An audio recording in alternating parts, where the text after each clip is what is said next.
Hi everyone! In today's video I will be doing a book review on Talk to Me in Korean books. So these right here, some of the kind of individual ones you can buy. Of course you can buy these individually, but these right here, they are more of a set and they're all in like levels. So I'll be reviewing not each book individually, just because I'm only up to level 3, and since these books are similar, I will be reviewing some of them. I'll be flipping through a little bits of them, but for now, I will be reviewing Talk to Me in Korean level 1 through 3, possibly. So let's start with level 1. In order to actually learn with these books, you have to grasp on to I almost said hiragana, just because I was recently learning Japanese. Oh, that reminds me. I also have a Japanese book I just bought.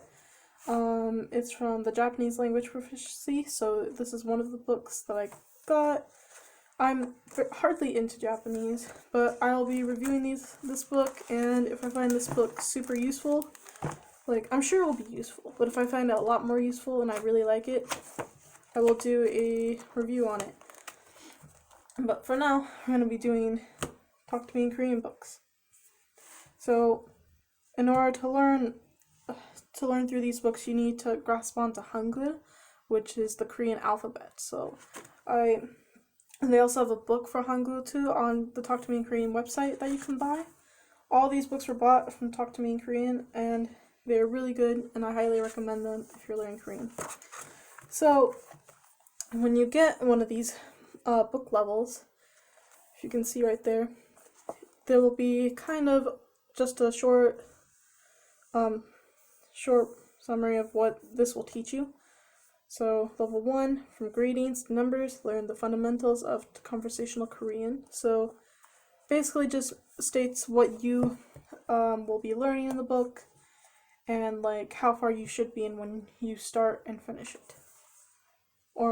Finish it.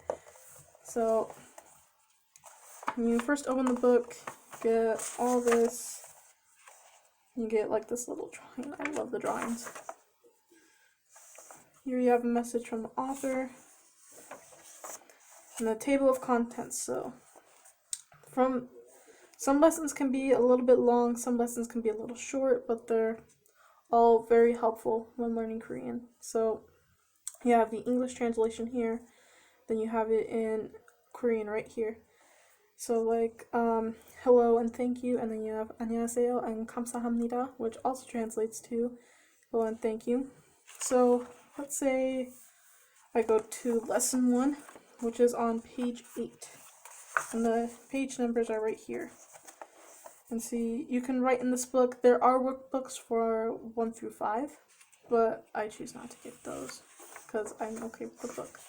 So you have a little bit of an introduction, how to use the word, and what is formal, what is informal, and how to use it. And then you'll have sample dialogue, so just little samples of conversation that you can use right here. So the Korean you can read, and then the English translation. And then after it, you're given I like to think of it as a little short fun assignment right here, so you can I haven't wrote anything in it just because when I started this book I already knew most to everything in this book already, but though I should do it. So how do you say hello or good morning, and then you can write what you know it is or what you think it is. Wow, I suck at that. I haven't done Korean in a long time. Well, not a super long time, but it's definitely been probably about a week since I have. I need to get back on track though. But that's so far for the first book, and the books are just about the same, the other books. So when you get to level 2, you'll learn conjunctions, tenses, telling time, and a little bit more. Also, I think in every book you'll get a message from the author.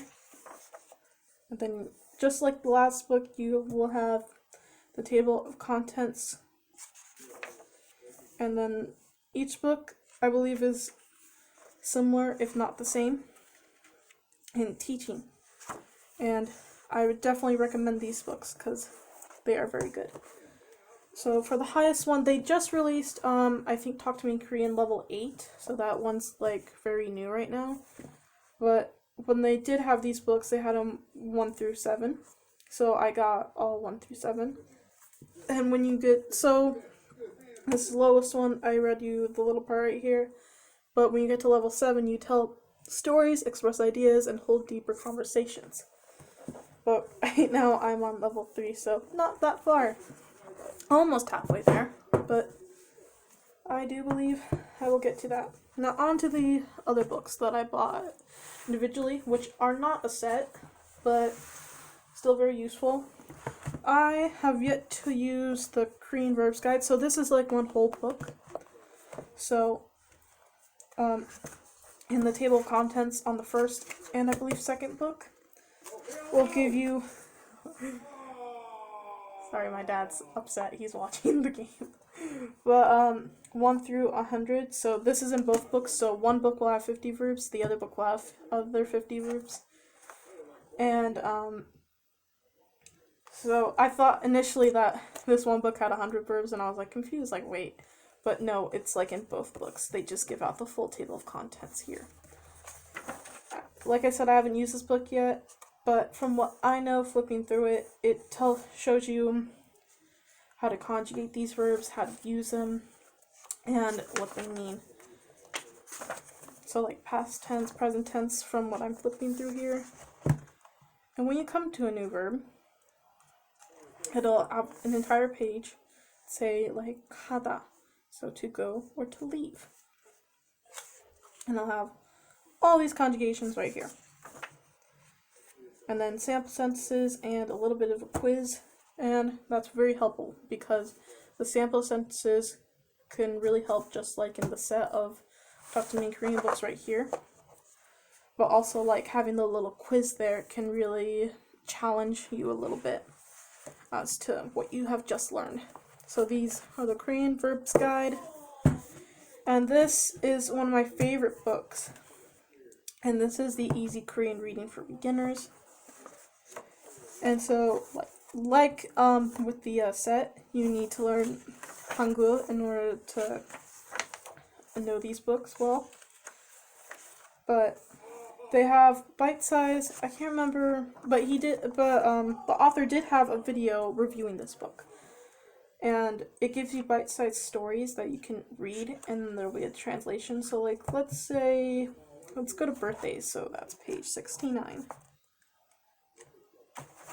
61. I thought those were ghosts for a second. Wow, Tiana, you're amazing at that. So it'll first give you some vocabulary and a cultural tip right here. I love that they have cultural tips right here because it helps you learn a little bit more about Korean culture rather than just learning the language. And I feel like that's important when you're learning a new language. So, 생일, birthdays. So it'll give you like the little picture here, and then like the little like cartoony Korean writing here. And then when you flip to the next page, I mean you can read right here too, that's okay. But when you flip to the next page, you will have Korean right here and English translation right here. So you can read Korean right here. And if you can see the Korean in red right here, it tells you how to read the word if you aren't completely familiar with how to read Korean. So like instead of reading this as 한국에서는, it's 한국에서는. So not with a K but with a G. So it just tells you accurately how to read. And I find that also very useful. And that's the majority of the book, and they're all really good, and they're fairly simple. I feel like as long as you just keep reading, at least maybe one per day, you'll be okay. And especially like listening, maybe like watching Korean dramas would help very well. But this also works because you need to be able to read and to also listen. So those are really good. And that is the end of my review for all these books. Thank you for watching. Bye.